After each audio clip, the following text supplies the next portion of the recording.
Hey guys, good morning. It's your girl SeekretD coming to you with today's strawberry letter response.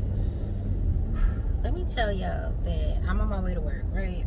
And I planned on going to work early today, but you know what happens when you make plans, right? So anyway, I'm going to work regular time. So it is 10:30. Strawberry letter is at 8 o'clock. So excuse me if I'm a little bit foggy, but I think I'm okay with the details. So here we go. This lady writes in because she's married. She said they have a blended family, and between the two of them, they have 5 kids.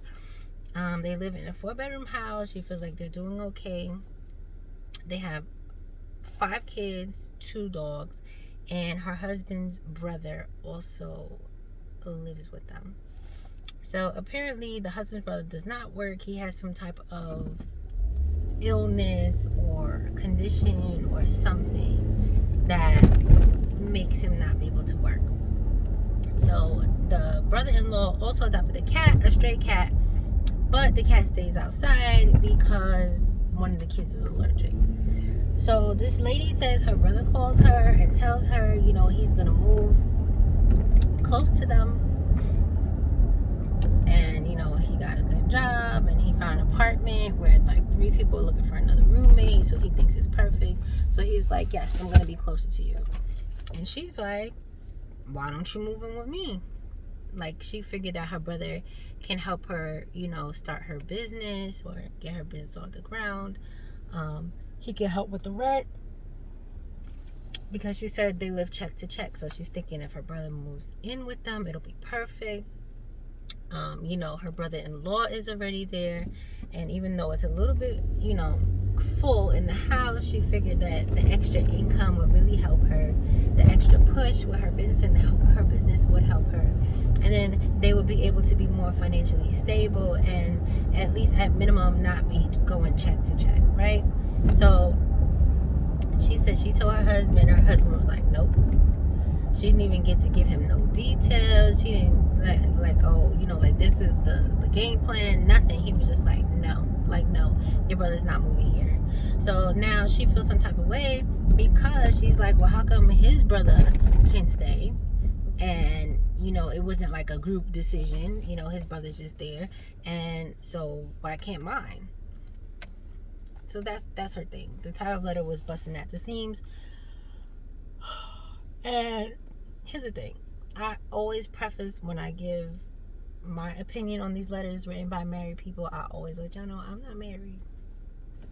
I've never cohabitated with anyone. So I get, like, you know, I would assume there's basic things that you want to consider when you live with people. I've never cohabitated with anyone romantically. I don't think the rules are a little bit any different. You know, I've had roommates, I live with my family and all that good stuff. So I feel like, you know, rule of thumb should be the same no matter what. But either way, at minimum, I feel like people should have a say on who moves into the house, right? But if the situation is really the fact that his brother lives there and she didn't have a say, and now she wants her brother to move in, and he's kind of not even letting her say her side or give her point of view or whatever, I think that's a little messed up. But I mean, at this point, it is what it is, because you're saying he said no. He, you know, didn't really have much of a, oh, let's talk about it. He's just like, no, like, this is not happening. We're not doing it. No. I can't say nothing. He said no. You're either gonna listen to him or you're not. So that's another thing, because it's like, okay, you're married, and you know, married folks, you know, you're supposed to be submissive, and you know, the husband's the head, he's the leader, all this good stuff. But again, I really feel like it depends on individual family dynamics. But I don't know if I could personally take that no and be like, okay, fine. So I don't really have any advice. I don't have any advice because I can't say, oh, you should let your brother move in anyway, because it's an inconvenience to everyone in the house to add another person, as it is an inconvenience for the brother of your husband to be there anyway. So it's like you're going to add another inconvenience, but it's not really a huge inconvenience because it's going to be extra income. So it's just like, it's going to help you guys financially, but it's going to hinder you guys with the space. And then you also don't want to move your brother in and have your husband feeling some type of way and then treating him some type of way, and then that's going to cause like conflict in the house and all that good stuff. So maybe I do have advice. Don't do it. Just let your brother move wherever he's moving, and maybe discuss the brother-in-law situation with your husband, because obviously he's not helping. He's an extra mouth to feed, and whatever the issue is, maybe they need to be getting a check for him if it's an illness that he can't work, SSI, disability, I don't know, something.